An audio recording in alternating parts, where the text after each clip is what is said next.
Welcome, friends, to a chilling dive into the dark and disturbing world of The Golden Glove, a 2019 crime drama that grips you from start to finish. This film, based on the real-life horrors of serial killer Fritz Honka, pulls no punches in depicting his gruesome crimes. Honka lured women to his grimy apartment in 1970s Hamburg, Germany, where he committed unspeakable acts. This story is not for the faint-hearted, but if you're ready to unravel this haunting tale, stay with me until the very end for a journey into the shadows of human depravity. The movie opens with a grim scene that sets the tone for the nightmare to come. We're introduced to Fritz Honka, a man whose unassuming appearance hides a monstrous nature. In the dead of night, he brings a woman to his squalid apartment, a place reeking of decay and neglect. The woman, heavily intoxicated, collapses onto his filthy bed, barely conscious from the alcohol coursing through her veins. Honka, driven by his twisted desires, attempts to take advantage of her vulnerability, but his own psychological turmoil, crippling depression and inadequacy, prevents him from following through. Frustration and rage boil over, transforming him into a predator. In a fit of uncontrollable anger, he brutally murders the woman, snuffing out her life without a shred of remorse. To cover his tracks, he stuffs her lifeless body into a black sack, intending to dispose of it like garbage. As he drags the sack down the creaky stairs of his apartment building, his plan is nearly thwarted when a young girl from a neighboring apartment catches a glimpse of him. Her curious eyes pierce the darkness, and Honka, realizing he can't risk being seen, retreats. Back in his room, he resorts to a horrific solution.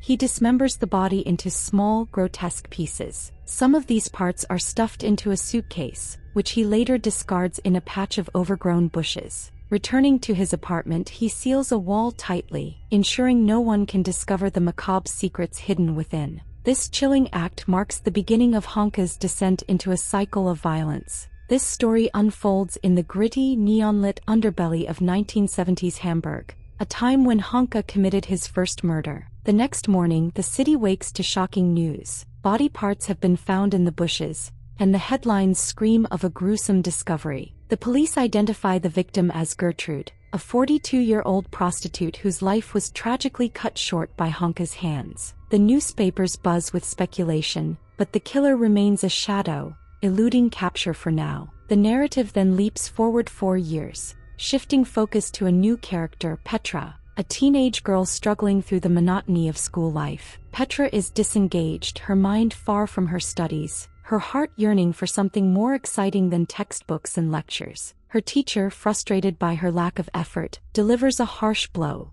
Petra has failed and must repeat the 9th grade. The reprimand stings, but Petra shrugs it off, her thoughts elsewhere. After school, she heads to retrieve her bicycle and encounters Willie, a younger student with a friendly demeanor. Willie strikes up a conversation, eager to connect, and soon they form an easy friendship. Together they stop outside a local restaurant for a Coke, the kind of casual hangout that defines teenage life. As they sip their drinks, Petra's eyes wander to a group of older boys, their confident swagger catching her attention. This moment reveals her deeper desires. She's drawn to the thrill of rebellion, to a life beyond the confines of school and rules. While lighting a cigarette and fumbling for a match, Petra is approached by none other than Honka. With a flick of his lighter, he ignites her cigarette, his gaze lingering on her youthful face. To him, Petra is a vision, a new obsession that sparks something dark within him. His heart races and he's instantly smitten, his twisted mind already weaving fantasies around her. Honka's world revolves around a seedy bar called the Golden Glove, a dimly lit haven for the city's outcasts. It's his nightly ritual to drown himself in alcohol there, surrounded by a rough crowd that includes a group of regulars, possibly criminals themselves, who share his taste for debauchery. The bar's atmosphere is thick with cigarette smoke, the clink of glasses and the murmur of illicit deals. Honka, ever on the prowl, instructs the waiter to find him a woman. The waiter approaches a lady,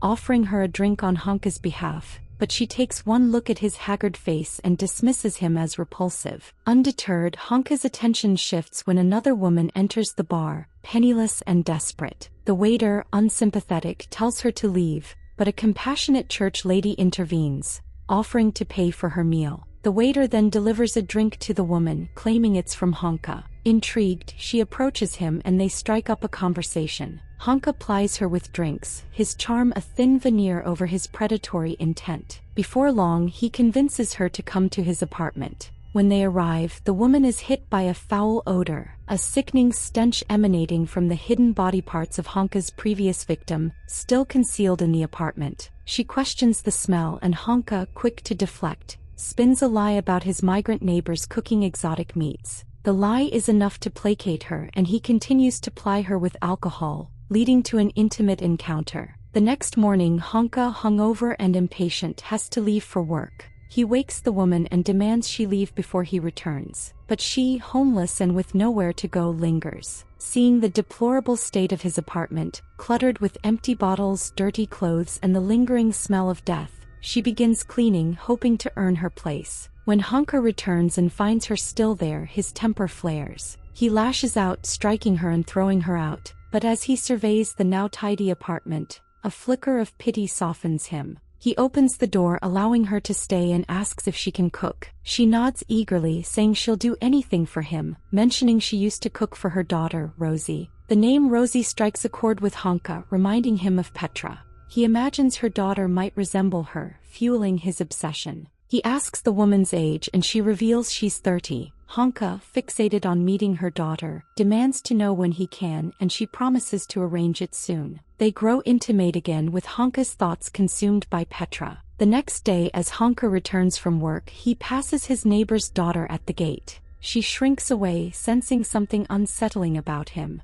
Inside his apartment, he hands the woman a contract, insisting she sign it to confirm her promise to introduce him to her daughter. Desperate for alcohol and a place to stay, she signs without hesitation. The following day, Honka provides her with new clothes, announcing that his friend is coming to visit. His friend Siggy arrives, curious about the woman. Honka introduces her as his maid, boasting that she's promised to introduce him to her beautiful daughter. Siggy, after heavy drinking, stumbles out, leaving them alone. The next night, Honka takes the woman to the Golden Glove, where he presses her about meeting her daughter. She confesses that her daughter has left her and won't return. The betrayal infuriates Honka, who smashes a glass in his hand, blood dripping from the wound. He orders her to wait while he cleans up, warning her of consequences. The church lady from earlier approaches and the woman pours out her fears. The church lady urges her to leave Honka, promising safety and food at the church. Moved to tears, the woman agrees and flees with her. When Honka returns to find her gone, his rage consumes him.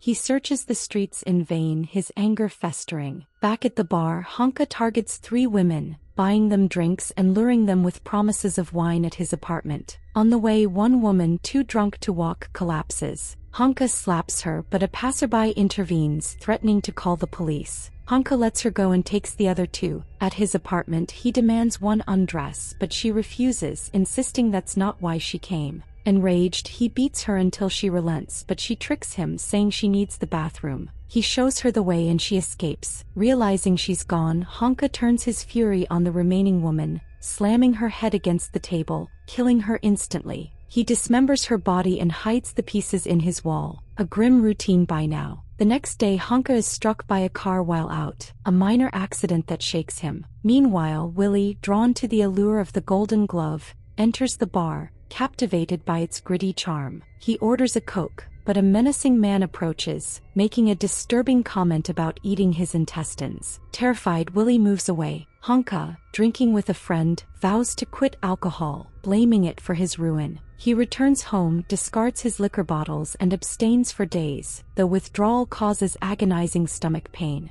Seeking redemption, he lands a job as a night watchman. His manager equips him with a gun, warning him to stay vigilant during his night shifts. One night, Honka hears noises in the bathroom and, gun drawn, investigates. He finds a cleaning lady who's startled by his weapon. He apologizes, but his interest in her is immediate and sinister. He fixes his hair, hoping to charm her, but encounters a man claiming to be her husband who tells him to leave. The cleaning lady, however, is delighted to see Honka and invites him to her birthday celebration. They offer him a drink, but he declines. As the couple dances, the husband drunkenly kisses Honka, making him uncomfortable, and he leaves. The The next day, the cleaning lady visits Honka at work, drinking and confiding in him. She reveals her husband is unemployed, her salary is meager, and she can't afford rent. As she cries, Honka offers money, but she refuses. She asks him to drink with her, and he relents, breaking his sobriety. The next morning, his neighbor berates him for reeking of alcohol. Ignoring the rebuke, Honka drowns himself in liquor at home. At work, he drinks with the couple. When the husband leaves to get food, Honka attacks the cleaning lady, declaring his love and attempting to assault her. She fights back, escaping through the door. The husband returns, pounding on the locked door in fury. Honka flees to the bar, where his friends celebrate his return.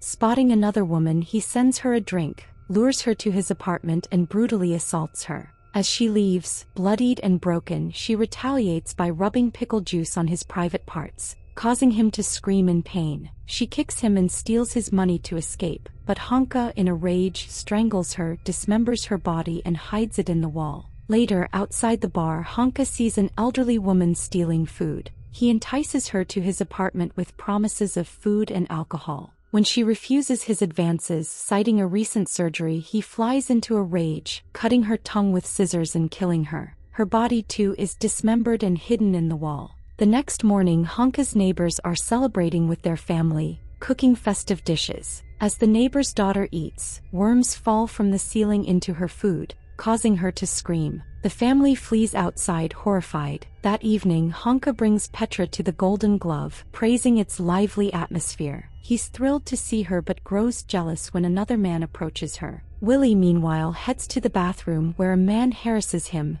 urinating on his shirt. Humiliated, Willie cries, ignoring Petra's calls. Feeling out of place, Petra leaves and Honka follows, intent on capturing her. But as he reaches his street, he sees his apartment engulfed in flames. He demands answers from the fire department, who explain that his neighbors left their gas on, though everyone is safe. An officer rushes to his superior, and Honka realizes they've likely found the bodies hidden in his walls. He tries to flee, but the police apprehend him, and the movie ends with his arrest. This film is a harrowing retelling of true events, meticulously showing how Fritz Honka preyed on his victims. Born on July 31, 1935, Honka was the third of 10 children to working-class parents. 3 of his siblings died at birth, and his family endured the horrors of a concentration camp before being freed by the Russians. Honka grew up in a children's home and moved to Germany in 1951, where he began working. He had an affair with a woman named Market, fathering a son, but abandoned them. In 1956, he settled in Hamburg as a laborer. In December 1970, he committed his first murder, killing 42-year-old prostitute Gertrude, dismembering her body and discarding parts in the bushes. The police found the remains, but the case went cold. 4 years later, he killed a 50-year-old prostitute, followed by 2 more in 1974 and 1975, hiding their dismembered bodies in his apartment. With no one to report them missing, the police didn't investigate. On July 15, 1975, a fire caused by his neighbor's negligence exposed the bodies in his apartment, leading to his arrest and confession.